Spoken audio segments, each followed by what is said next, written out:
Scottish mother's pale skin and red blonde hair. She was tall and looked fit. Not bad, she thought, for 38 years old. "It must be the middle of the night back there," Jenny said when at last she came to the phone. "We've discovered a discrepancy in the BSL-4 log," Toni explained. Jenny was a little drunk. "That's happened before," she said carelessly. "But no one's ever made, a great big drama over it." "That's because I wasn't working here," Toni said crisply. "When was the last time you entered BSL-4? "Tuesday, I think. Won't the computer tell you that?" It would, but Toni wanted to know whether Jenny's story would match the computer record. "And when was the last time you accessed the vault?" The vault was a locked refrigerator within BSL-4. Jenny's tone was becoming surly. "I really don't remember, but it will be on video."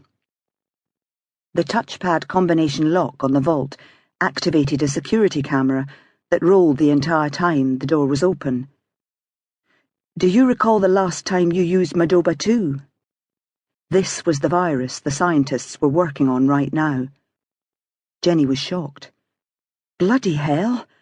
Is that what's gone missing?" "No, it's not. All the same, I don't think I've ever handled an actual virus. I mostly work in the tissue culture lab." That agreed with the information Toni had. "Have you noticed any of your colleagues behaving in a way that was strange or out of character in the last few weeks?" "This is like the sodding Gestapo," Jenny said. "Be that as it may, have you—" "No, I have not." "Just one more question. Is your temperature normal?"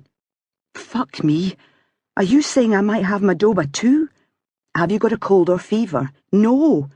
"Then you're all right. You left the country 11 days ago.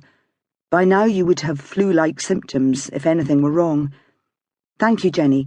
It's probably just an error in the log, but we have to make sure." "Well, you've spoiled my night." Jenny hung up. "Shame," Toni said to the dead phone.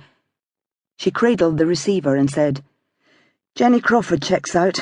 A cow, but straight."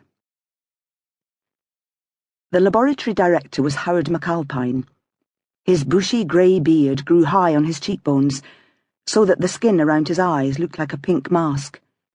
He was meticulous without being prissy, and Toni normally enjoyed working with him, but now he was bad-tempered.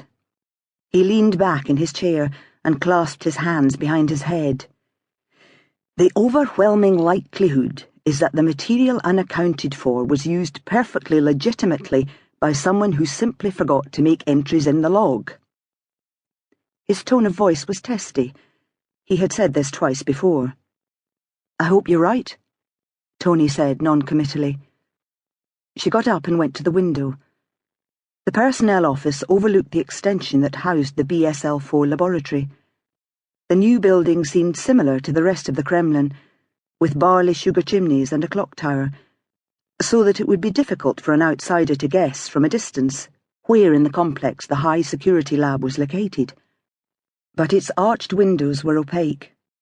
The carved oak doors could not be opened, and closed-circuit television cameras gazed one-eyed from the monstrous heads of the gargoyles. It was a concrete blockhouse in Victorian disguise. The new building was on 3 levels. The labs were on the ground floor, as well as research space and storage. There was an intensive care medical isolation facility for anyone who became infected with a dangerous virus. It had never been used. On the floor above was the air handling equipment. Below, elaborate machinery sterilized all waste coming from the building. Nothing left the place alive, except human beings. "We've learned a lot from this exercise," Toni said in a placatory tone. She was in a delicate position, she thought anxiously.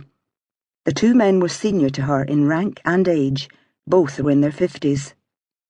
Although she had no right to give them orders, she had insisted they treat the discrepancy as a crisis.